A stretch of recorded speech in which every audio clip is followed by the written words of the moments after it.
Hey there, tarot readers. April here on Tarot and Witchery, and today I'm doing something a little different, a Loves Me, Loves Me Not Mass Market Tarot Edition. And you may be saying, what the heck is that? Well, you know, we kind of talk about the decks that we love and we just go on and on about how wonderful they are. And I thought today I would break out 11 decks. There are 11 tarot decks. Yeah, I must have been taking crazy pills because there's actually 14 decks in this video. These are all mass market and they're down below in the description box. And I would talk about what I love about them and what I don't love about them. The Loves Me, Loves Me Not edition. And I encourage some of you other tarot tubers to maybe make this yourself. I am tempted to stay really quick and short about this. I hope this video, it didn't turn out to be too long. I didn't even look. And all of the links to them are down below in the description box. Before we head into it, ta-ting, shameless plug, please sign up for my newsletter down below. It's super infrequent, but I do have some cool things in the mix that I'm working on. And if you want to know what they are, you might want to be on that list. And you also get access to my free learning library, which is kind of fun. There's all sorts of cool spreads in there and stuff to do. Let's dive in right now and talk about what makes these 11 decks special, why I love them, and why I don't. Deck number 1 is the Tarot de Carlotides. It's a Fournier deck. And I've got to tell you, I struggle to find the name of who created this. So what do I love about it? First of all, I love the backs. Really love the backs. I love the size of this card and I love the shape. It's a little thinner and longer card. It's just super fun. It's a smaller card and that makes it just kind of neat to work with, just different. The illustrations, super fun on this. Really, really fun. Really, really different. Very thought-provoking. This deck is made in Spain and it has a Moorish influence to it, which means that the illustrations are rather beautiful. There's like a little bit of a colonial influence there. Look at these. I mean, just some of, like I definitely want to say the court cards on here are fabulous. Just wonderful, wonderful court cards on here. Influences. Okay, this Queen of Swords, you know, like you'll find that the unicorn shows up all the way throughout this deck. So on to what I don't like about this deck. It just doesn't have a book, really. There's no explanation for some of this art. This is a very stark image, like what's up with the unicorn tied up? I mean, I can kind of get my head around it. The head cut off, it's on a chain. Was the person chained to her before and she just cut it off? You know, just, there's no book to this. And again, I was traveling in Spain and actually there were some really interesting things that I learned being in Spain about the Moorish influence that I would not have gotten if I hadn't been on tour listening to the things about the Islamic culture back then that are tipped off in here. And so this would be a much richer experience if, you know, it had a book or if they put something out and really talked about it. But overall, I mean, I really like this deck. And it's deck number 2 is Chris Ann's The Light Seers Tarot. I'm sure a lot of you have this deck and are familiar with it. So, okay. Pause. Okay, got the book out. What I love about this deck, I think this is a great deck that anybody can read. I love the colors. I think that there's some wonderful interpretations of the cards. I love the Magician here, super fun. This came out at the kind of the time of the height of sort of the light workers movement. I mean, I think that's still a movement, but sort of the whole ascension community thing. And so I think a lot of that is influenced by it. Like I said, I think anybody can read this. I've gifted this deck to younger people because I think it's a great place to start. Where Chris Ann really shines, and I'm begging you, Chris Ann, please, I would love for you to put out a book just on tarot reading. Where Chris Ann really shines in all of her decks, even the Curious Creatures one, which all of you know that I hate. The book itself is amazing, which is why I kept the deck and did not send it back, because I wanted to have the book. She really just has a great take on tarot, and so it's worth it. Overall, I love this deck. What I don't like about it is all the young people. Honestly, my daughter and her friends call this the beautiful people's deck. And I just feel like it's just not very representational. Okay, there's an old person or older person. My God, it's relative. He looks young and spry, and even he is hot, right? So I just feel like there's no body diversity in here. Everybody's just really young. And that is a pet peeve for me in this deck. This is a great Four of Swords. I love this Four of Swords. Love this Three of Swords. I mean, overall, this deck is a winner for me. Light Seers Tarot would have been nice to have a little bit of age diversity and body diversity in here that sort of represented a little bit more of our culture. Deck number 3 is the Ostara Tarot. This was a gift from one of you. Okay, it does open actually quite easily, but I'm making it difficult. The Ostara Tarot. Really like this one. We're going to see right away something that I don't like. This right here, the whole split deck thing where you've got to put it in the box kind of evenly split can be a bit of a pain in the butt. It's kind of a typical, feels like a Llewellyn deck, which Llewellyn decks, while I love a lot of their art, I'm not particularly impressed with their quality. I like the unobtrusive border lines. It's kind of fun, just a little bit different. I enjoy this deck. I enjoy how colorful it is. I enjoy all the animals that are in it. I think it's really thought-provoking. This devil, it's really interesting. Makes you just think about things very differently. There's a lot going on in this card. Pet peeves, sometimes I'm left wondering, what the heck? Just what the heck? You know, like where are you telling me anything about this card? Perfect example. Sometimes I just find myself thinking like, this was a pretty piece of art that you had, but it doesn't relate to... I mean, like the Emperor here, it's just kind of, it's just non-evocative. Now I can read it because I'm a seasoned reader. So again, I wouldn't recommend this to a non-seasoned reader, but I love the soft colors. There's lots of things this goes with. I like to break it out in spring because it feels very springish. It does have a book, and you can see it has the reversals in there, which is really nice if you're wanting to get to know reversals. It can be difficult to see the suit on these. It's just difficult. I think that's something that's been hard for me. I often find myself referring to the book being like, is this a wands? Is this... They should have put... I think they should have put the suit on the card, and that would have made it a lot better. So deck number 4 is by Deborah Blake. It is the Everyday Witch Tarot. And, okay, so pet peeve right away is I do like to read reversals, and the cards have an upright on the back. That's a little bit of a downside for me because I can tell right away I'm getting a reversal, and I just don't want my mind to get in the way of that. Like, oh, do I really want a reversal? What do I love about this deck? Oh, let me tell you. This deck is so easy to read. It really, really is very easy to read. And I think it's a great beginner deck. Let's face it, everybody's got a pointy hat, and there's a cat in every card, except I believe the Hanged Man. I could not find a cat in that one, which makes sense because that's something that we do completely alone. But so, I mean, I love cats. I love the pointy hats. It's got some different interpretations of the cards. I think they're just very... I actually love this Ten of Swords. Things I don't like. Well, let me grab it. This is the Llewellyn deck, which means it has a ginormous box. It takes up so much room on my shelf. And they have these inserts that fall apart. It's just crap. Llewellyn, stop, please.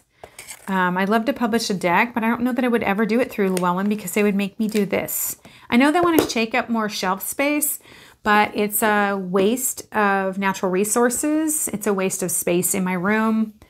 This is a pet peeve for me. Llewellyn, I don't like it, and I don't think it's eco-conscious, so I don't care for that.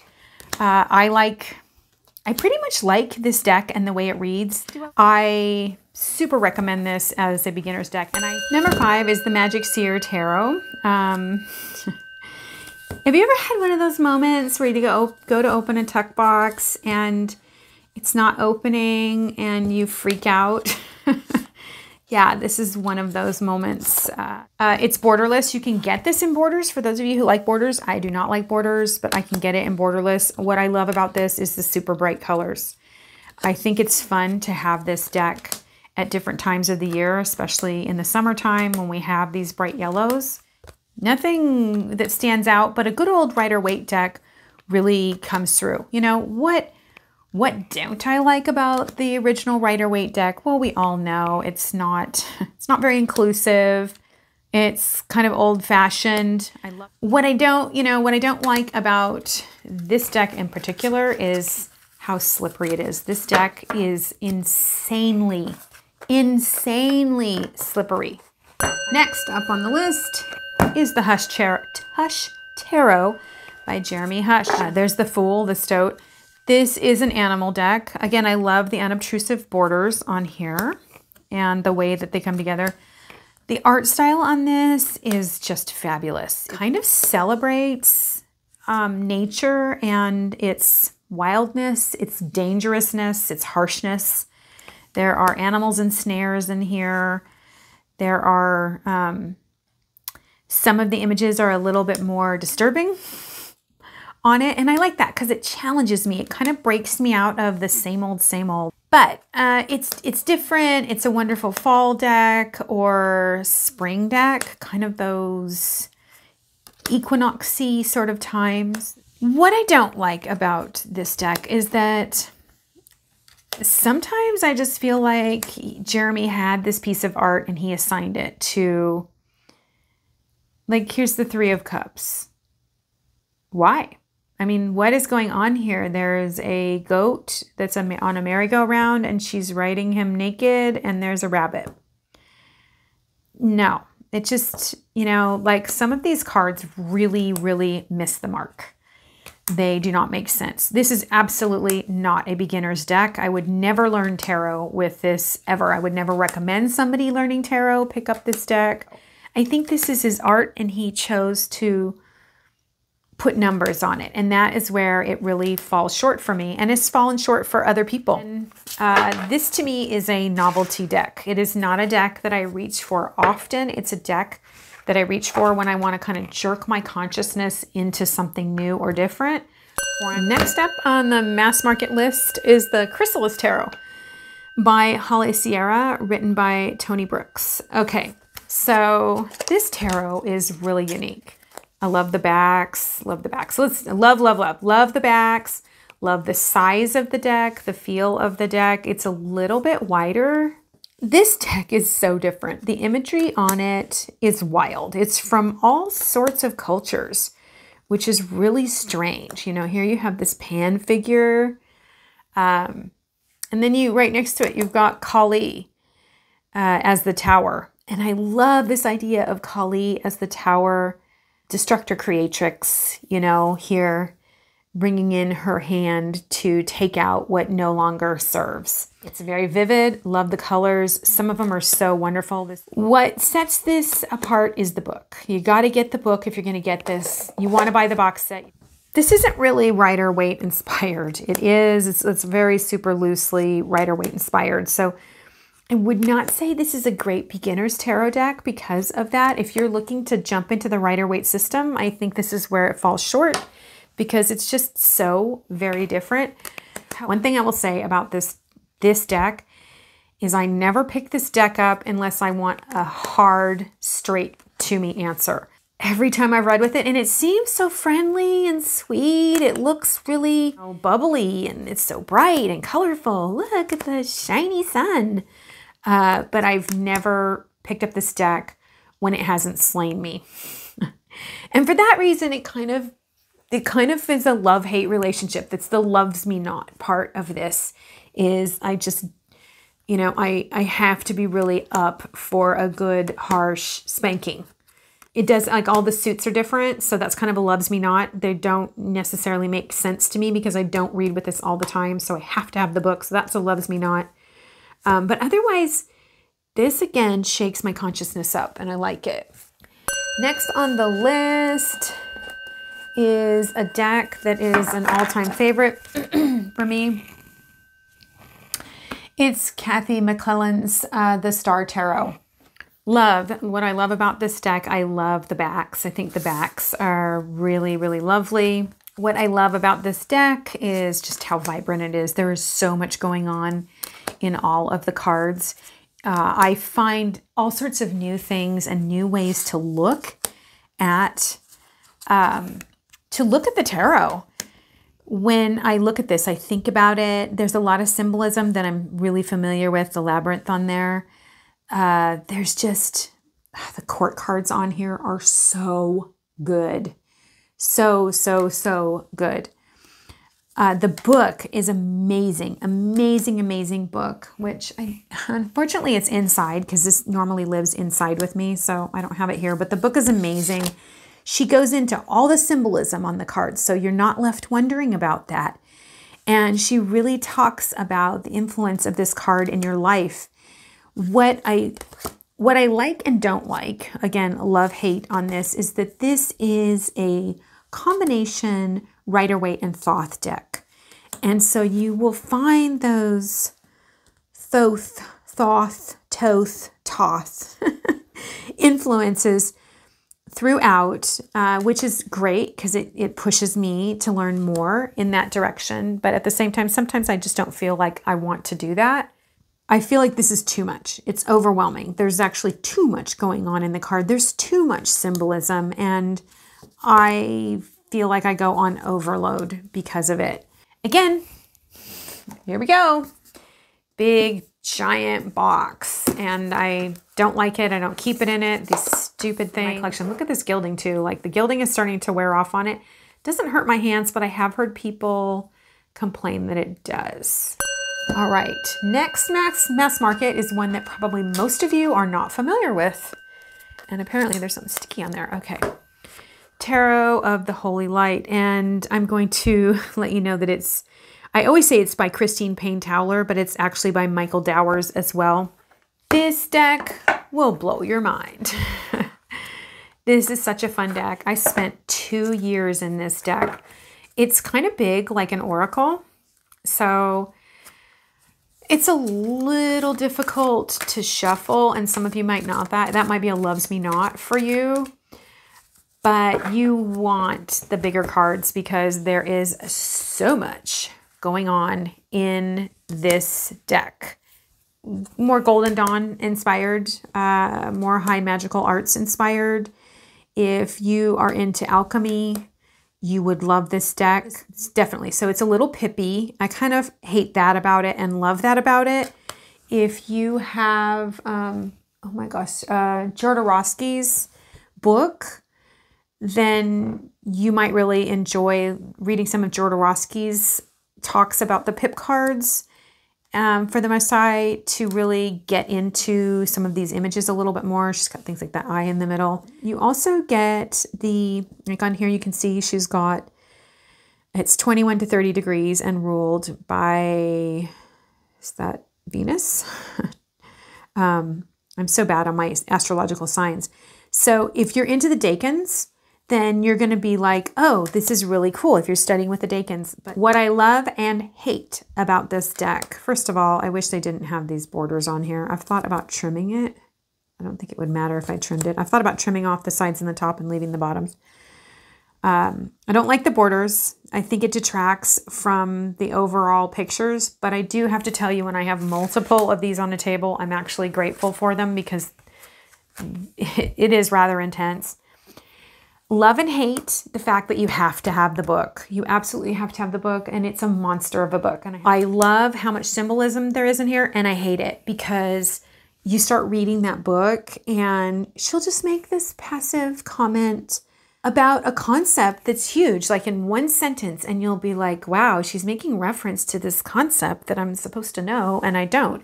And so you find yourself jumping down a rabbit hole and going there. So probably a lot of, how many of you know this one or have this one? Let me know down below. Next is the Fifth Spirit Tarot by Charlie Claire Burgess. Love, love, love the backs. My loves me. I love the backs on there. I think they're super fun. This is a very modern deck. It's a very modern deck. It's incredibly gender neutral in a lot of ways. What I love about this deck is that it has really made me think about the tarot in modern terms. I don't have a lot of decks that put things very modern. Lots of body diversity here. Look at Strength with the pit bull. I mean, I would think this deck was made by someone in Portland, but it isn't. I think this is by someone in Maine, so the other coast. It's a little pippish, which is a kind of a loves me not about it. For this reason, I would say this is like a not brand new beginner deck, but maybe I have a little bit of experience would make it easier to read, but not impossible to learn with this one. It's a very cool devil. Another thing that's kind of neat is that it's Rider-Waite inspired. And so every once in a while you see these things appear like in the light. And so there's like the diadem. They have things. This is the Empress. Every once in a while you have these things that they stick in there in the white that they want you to be able to have as references to traditional symbolism, like the sword. Like she's holding the sword, but it's not like a sword that's here. And then she's got here, this is a reference to, it's an Egyptian reference where it's got the heart and a feather that's being weighed right there. But they're in this, the white. So that's kind of like clever. This is one of my favorite towers. The court cards are so-so. I have a love-hate relationship with the court cards. Some of them I think are very clever and some of them I find just lacking. And I think the court is where a lot of decks seem to struggle. The Hermit, again, here you see that symbolism in the white. One thing I don't like about this deck, as a loves me not, is that it's, I don't know, it's really stiff. I don't know what's up with the core on this, but it's just, it's really, really stiff. And I don't like that. And again, it's very pippish. So some of the things, that's a, look at that. I wish there'd been a little bit more. It's like pip with feels. I think that's a Levi saying, pips with feels.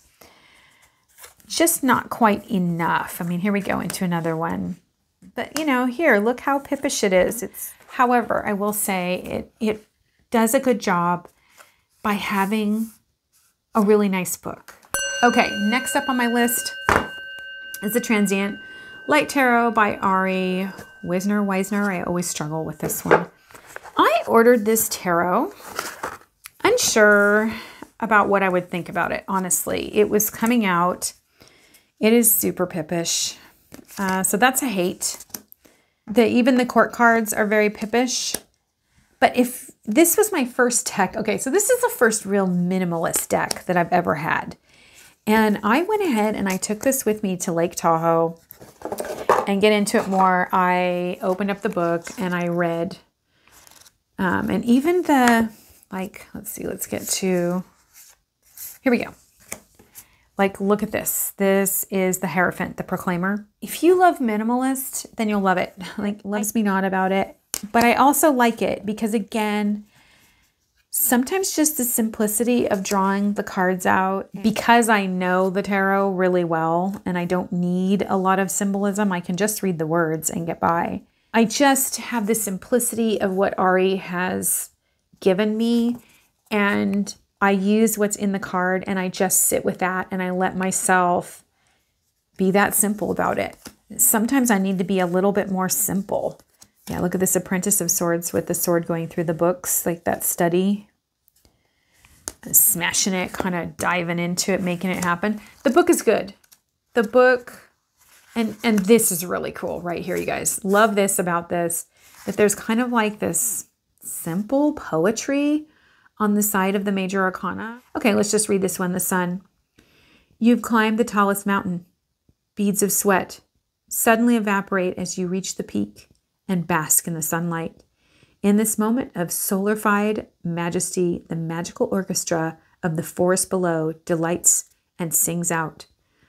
The natural grid of green, vitality, and wild free courses through you.